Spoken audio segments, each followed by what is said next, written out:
Anyone who has spent any real amount of time in the Czech Republic and in Prague has noticed that Czechs sure seem to love their dogs. Dogs are allowed everywhere. There are an estimated between 2.3 and 3.5 million dogs in this country. Something like 38% of Czechs own dogs, which is significantly high. Not as high as in some other European countries, but still quite high for such a small population. And a recent study shows that more Czechs are considering getting a dog or a second dog during these pandemic lockdown times. To talk about dogs and the Czech Republic, I'm here today with Jack Beart, who runs Jack's Cool Critters outside of Prague in the town of Kadlín up in the north. Hello, Jack. Thank you for coming on the podcast. Hello. I'd like to thank Jack for talking to me today and thank everybody out there for listening to this episode of Prague Times.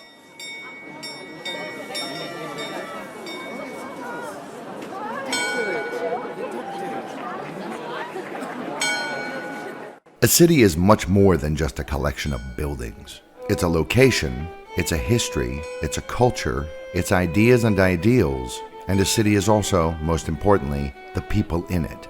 This is Prague Times, the podcast that takes a look at the city of Prague in the Czech Republic. With more than 1,000 years of history, there's a lot to talk about. We'll talk about the past of Prague, but we'll also talk about the city as it is today, future plans for the city, and much more. It's Prague then, Prague now, and Prague later. And this is Prague Times.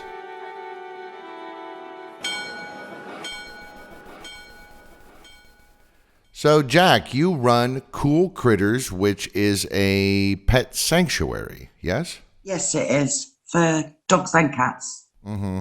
Not a shelter. What's the difference between the two? When you think about shelters, you kind of think of animals in cages. We try to make animals feel like they're home, basically live in the house. It's kind of a home before they get their forever home. Right. So sort of free-range shelter.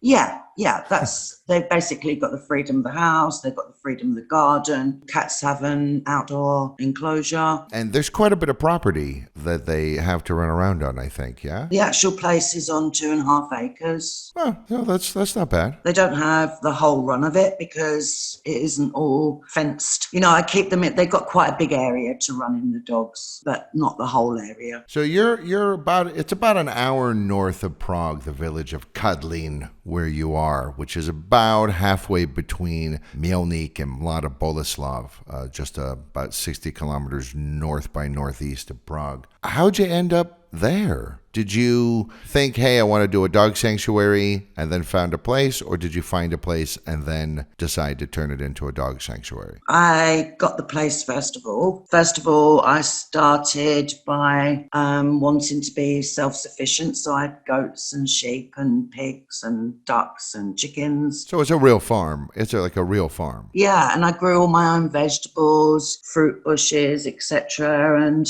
I did my own carpentry. I just wanted to do things on my own, really, and try to be as self-sufficient as possible. Now, why the Czech Republic? Why not back in England? I decided to look for a summer vacation house in Europe. And then that's kind of turned into your permanent house. Yeah. Well, actually, I saw the house online for sale. I fell in love with the house and I came out here and just bought it. And I had no intentions of staying here. It was just going to be for summers. And it just turned out that I ended up staying here. I just love it here. It's a pretty small place, Kadlín, yeah? Yeah, it's tiny. It's like 120 people in the village, maybe a few more now. I was looking at it on Google Maps, and there is one pub, and it is literally just called Hospoda. Oh, that's closed down now. Oh, of course it is. That was the one place you could go and meet people in the village, and they closed down about 6 months ago. Well, maybe it'll reopen someday soon. Well, I hope so. If not, perhaps that could be a second project for you. No, I haven't got time for that.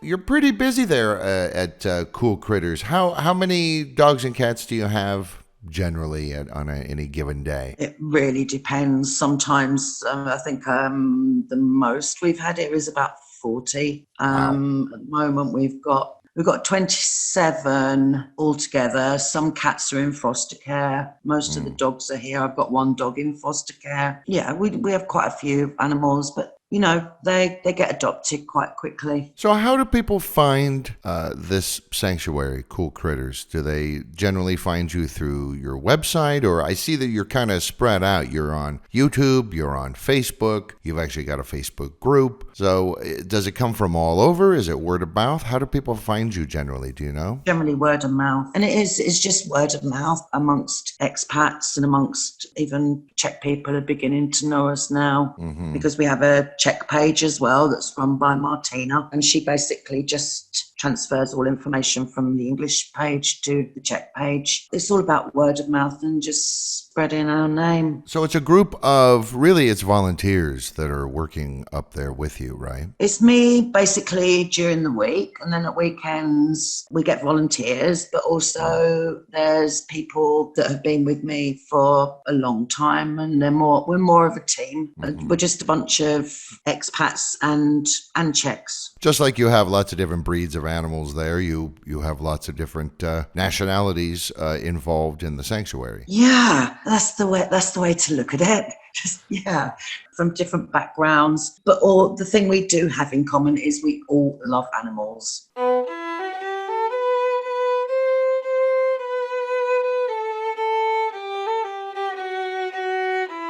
So the animals that are there, how do they come to you? Each one basically has their own story. We've started to take pups from a couple of shelters that, can't get them adopted. We get some animals that are owner surrenders, some animals that are from cruelty cases. Each one has really like a different story. Sure. So they could come from anywhere. I know that there was a case, was it 2 years ago, 3 years ago? There was a big puppy mill that was found, and I know some of those dogs ended up at your establishment. That was before, when I was helping another organisation. Oh.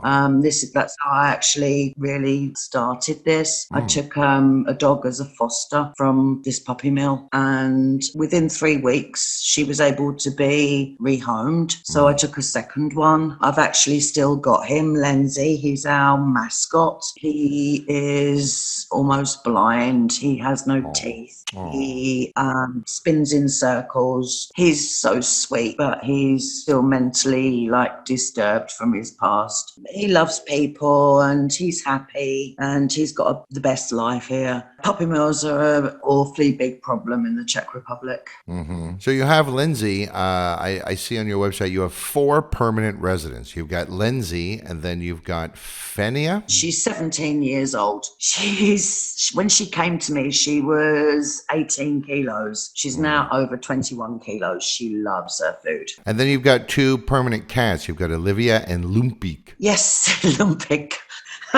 Lumpik. There's a really funny story about him because his first name was Strongbow. When he was taken vets and he was they didn't expect him to survive, they got a case of Strongbow cider in, and they decided because he was resilient that they would call him Strongbow. And then he became Lumpik, which means, I suppose, like a naughty elf or something like this, but it really suits him. He goes regularly to the vets because he has to be squeezed to pee. And oh, really? Yeah, he can't pee on his own, and he doesn't know when he's going to poop. So he's a poop machine.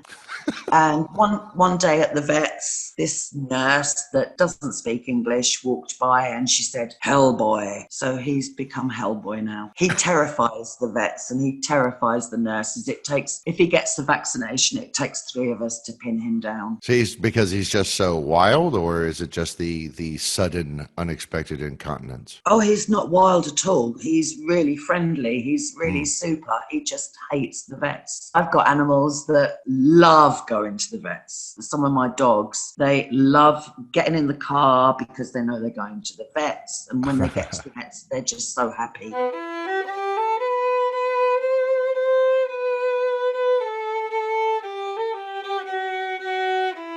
So how does a person adopt an animal through you, I assume you must have some kind of a process where you kind of check the people out and make sure that they're not, jerks. Well, we start off, you have to fill in an adoption application, which just gives us an idea of kind of your home, what you're looking for, what experience you have with animals. And then we invite people here to meet them, meet the animals. A lot of it is gut feeling. We don't adopt to anybody that we just don't feel comfortable with. So someone comes in wearing paramilitary gear and punching the air a lot, probably not going to give them a cat or a dog.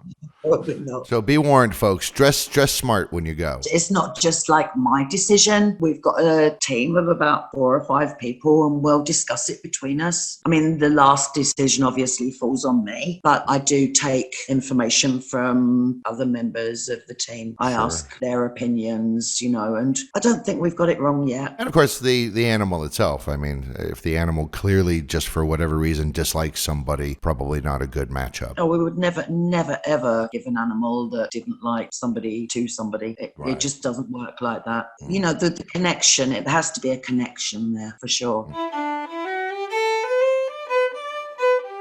Now, you also have a virtual adoption program. What is that? Tell me about that. People can't always adopt animals, but they want to help. And the animals that are in our adoption program are ones that need extra care. So they need extra money. For example, Lumpik, he needs special digestive food because of his problems. Fenia needs, I give her like CBD oil because she's old and it's for her limbs and her bones, and if she's having any pain or arthritis. We generally put the animals that stay here for a long time and ones that need just extras. We send videos and pictures and information that we don't give to anybody else each month about the animal that people adopt. And I think people like to have a connection with an animal. They like to know that they're helping that one animal to have something that it wouldn't have otherwise. And it's an individual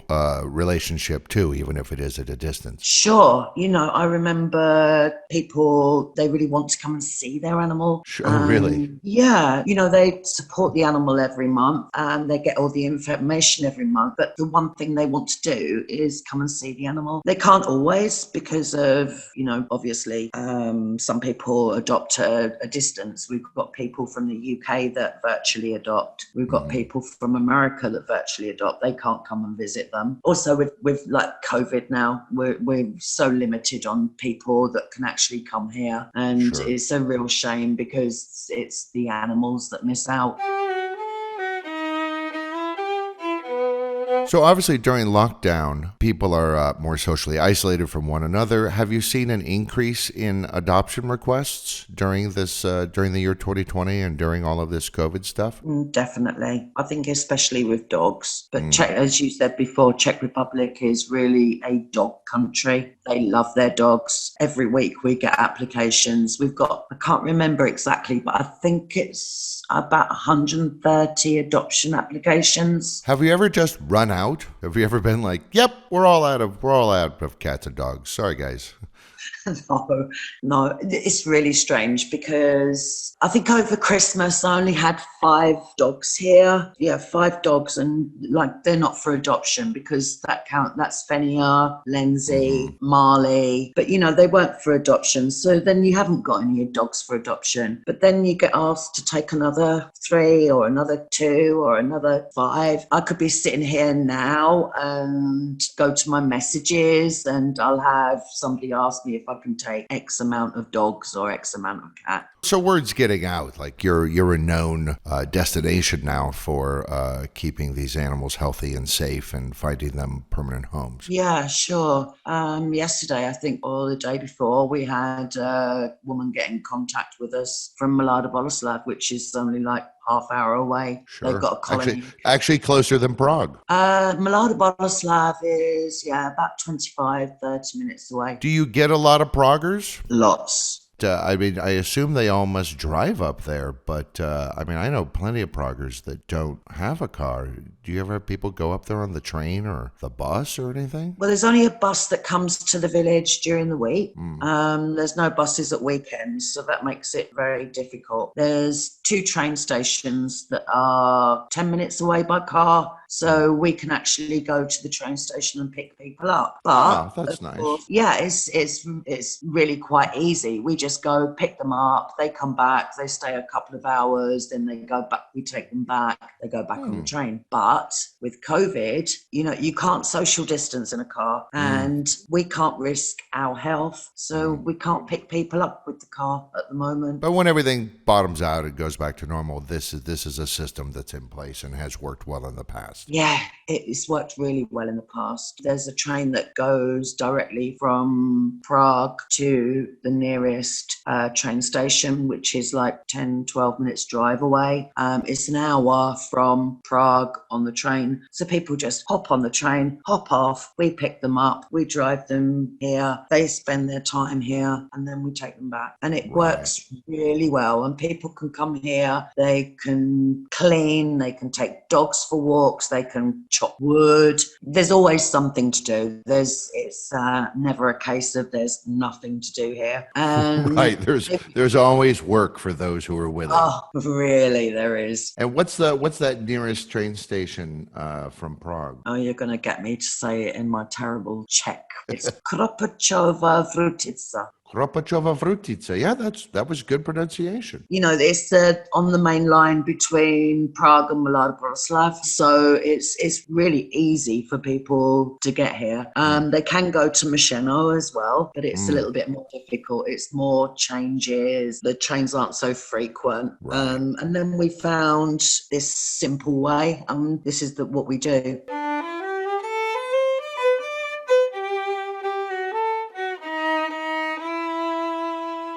So in addition, I mean, obviously you guys, like you said, there's always work to be done around the farm. There's always stuff to do. And you guys are always like, you need stuff. You'll accept donations, obviously, but you also accept stuff as well, right? We call them material donations, and we are super grateful for everything. We always need cleaning products like washing liquid for the washing machine, Vanish for stain removal because animal stains that happens, blankets, towels, pee pads, food, there's lots of different ways people can help us. Right. Leashes, collars. Oh, leashes, collars, harnesses, cat litter trays. The list really is quite long. I noticed that you have some supporters listed on your website, like Dogtown, I understand, because they're a sort of high-end dog supply shop. But you also have a bunch of other ones, this like Click and Feed. What is that? Click and Feed is amazing. It's a Czech-run website. Basically, you go on it every day. You click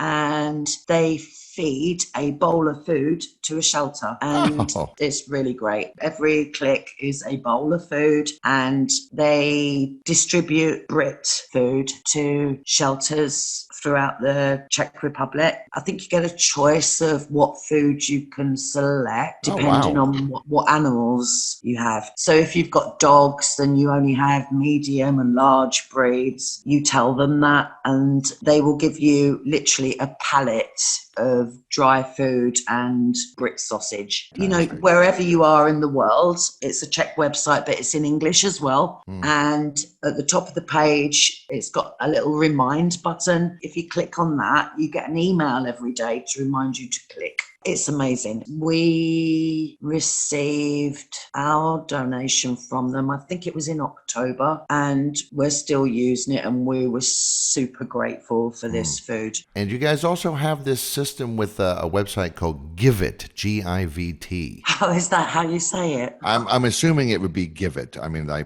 would guess. I guess it is. I guess it is. I always call it GIFT. Oh, or it could be GIFT. Oh, that's true. I had not thought about that. Could be GIFT. I always pronounce it GIFT. That's another really great website. You just download this little app, and basically when you shop online, it pops up in the corner and it tells you what percentage the seller will give the shelter or sanctuary or whatever. And when you make a purchase, they will give so much of your purchase to the shelter or this charity. It's amazing. Wow, that's nice. So they just take a little bit of their profit and they donate it. Yeah, it costs you nothing. GIVT or GIVT, however the heck you pronounce it. It's a very worthwhile thing to do, and it's a way for people to help that's really almost effortless and literally costs them nothing but a second of their time. Literally, it's not even a second, because when you go to a website that is actually part of this scheme, the little box pops up in the corner and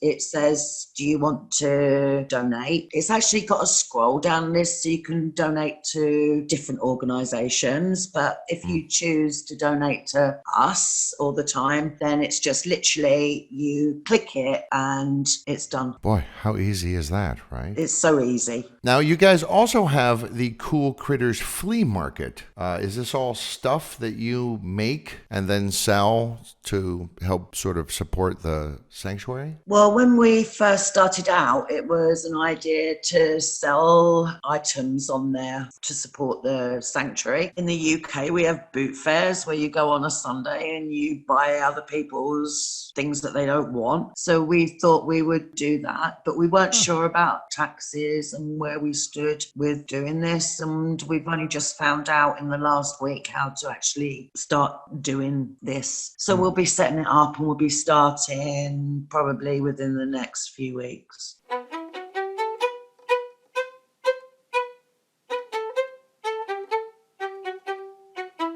So I have to ask, who names all the animals? You know, when they come to us, their name just appears. Somebody will say, oh, that looks like a bonbon or a chocolate or a lumpik or Right. Hellboy. So, yeah, it's just a mixture of different people, and the names just kind of stick. And they get changed as well. For example, one dog that has a name can have like 20 other names as well that we call them, like nicknames. Like Maggie, for example. She started off as Maggie, and she's Maggie Moo Moo, Fat Mags.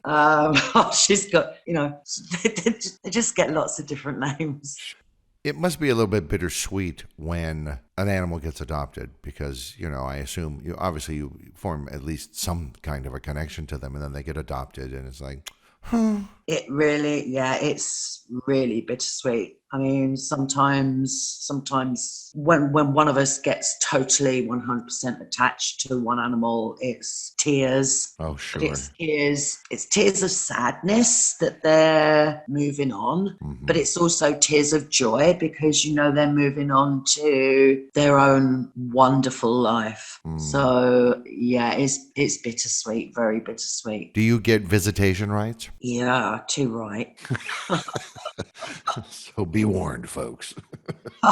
Yeah, I quite often go visit. I mean, before COVID, I'd quite often go and visit all my old wards. But I mean, now it's just different times, and that's really sad. It's It will change, though. Of course it will, but we've been saying for months now it will change, and it gets better, it gets worse, it gets better, it gets worse, and we have to be so careful. So for people listening who aren't living here in Prague or aren't Praguers, you have to understand that Czechs love their dogs so much, they're allowed just about everywhere. Most restaurants allow them, and in fact, they all have doggy bowls for water for dogs that come in, sometimes several. Pubs allow them. I've seen them in markets, including supermarkets, and I've even seen them sometimes in the cinema. It's kind of crazy. It's my experience many times dogs are well socialized here. Very. The place that shocked me the most, where dogs could go, was the zoo. Really, when I went to Prague Zoo, I was absolutely shocked. There was just so many dogs. And I thought, in the UK, you cannot take a dog to the zoo. And I was absolutely shocked, really shocked. So everywhere. I've never really popped into a church during a service, but I bet you somebody's got a dog stuck in their handbag. Probably a chihuahua in a handbag. Yeah, exactly. Well, I'd certainly like to thank Jack for talking to me today. Thank you, Jack. You're welcome. Just one thing I want to say. We are so super grateful for everybody who has supported us because it's difficult. We don't get any money from the state or any money from anything. It's basically only people that believe in us and donate to us. We are super grateful for their support. And there are lots of different ways. We talked about some of them that you can support cool critters. You don't even necessarily have to adopt an animal. Please check the episode notes for links to some of their supporters and all of the different ways that you can assist this, not shelter, but sanctuary that helps transition animals that need a home and are sometimes maybe not in the best of health, nurses them back to health, and then finds them a permanent home. Just be warned that Jack may come visit. All right. Thank you for talking to me today, madam. You're welcome. Bye-bye. Thank you. And thank you, everybody, for listening to this episode of Prague Times. Thank you for listening to this episode of Prague Times. If you liked this episode, be sure to like it or share it and tell your friends. Check us out on all of our social media platforms for extra goodies as well. Until next time, this has been Prague Times.